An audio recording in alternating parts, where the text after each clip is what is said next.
ആപ്പിളിന്റെ ഇന്നൊവേഷനുകളിൽ ഏറെ പുതുമയുള്ള ഒന്നായിരുന്നു ആപ്പിൾ എയർടാഗ്. ഉപഭോക്താവിന്റെ ഉപകരണങ്ങളും മറ്റും ട്രാക്ക് ചെയ്യാൻ ഉപയോഗിക്കുന്ന എയർടാഗ് ലോകമെമ്പാടും ജനപ്രിയമായ ടെക് ഉപകരണമാണ്. എന്നാൽ ശ്രദ്ധിച്ചില്ലെങ്കിൽ എയർടാഗ് ഗുരുതര അപകടം ഉണ്ടാക്കുമെന്ന മുന്നറിയിപ്പുമായി എത്തിയിരിക്കുകയാണ് ആപ്പിൾ ഇപ്പോൾ. ആപ്പിൾ എയർടാഗ് ശ്രദ്ധിക്കണമെന്നും കുട്ടികൾ വായിലിടാനും ഇതുവഴി അപകടം സംഭവിക്കാനും സാധ്യതയുണ്ടെന്നും ആപ്പിൾ എയർടാഗിൽ മുന്നറിയിപ്പ് നൽകുകയും ചെയ്തിട്ടുണ്ട്.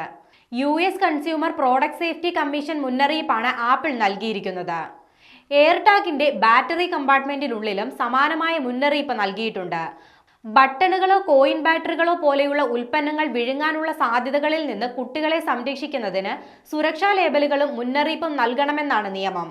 എന്നാൽ ആപ്പിൾ ഈ നിയമം ലംഘിച്ചെന്നാരോപിച്ച് ആരോപണങ്ങൾ ഉയർന്നിരുന്നു. ഇതിനിടെയാണ് എയർടാഗിൽ ആപ്പിൾ ഇപ്പോൾ മുന്നറിയിപ്പുമായി എത്തിയിരിക്കുന്നത്. എയർടാഗിൽ ഉപയോഗിക്കുന്ന ലിഥിയം കോയിൻ സെൽ ബാറ്ററിയാണ് അപകടം ഉണ്ടാക്കാൻ സാധ്യതയുള്ള വസ്തു.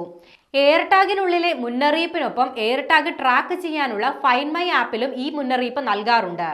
ഉടൻ തന്നെ എയർടാഗ് 2 ആപ്പിൾ പുറത്തിറക്കാനുള്ള സാധ്യതയുമുണ്ട്. പുതിയ എയർടാഗിൽ ആപ്പിളിന്റെ 2ാം തലമുറ അൾട്രാ വൈഡ് ബാൻഡ് ചിപ്പോ അല്ലെങ്കിൽ അതിനു തുല്യമായ ചിപ്പോ ആയിരിക്കും ഉപയോഗിക്കുക.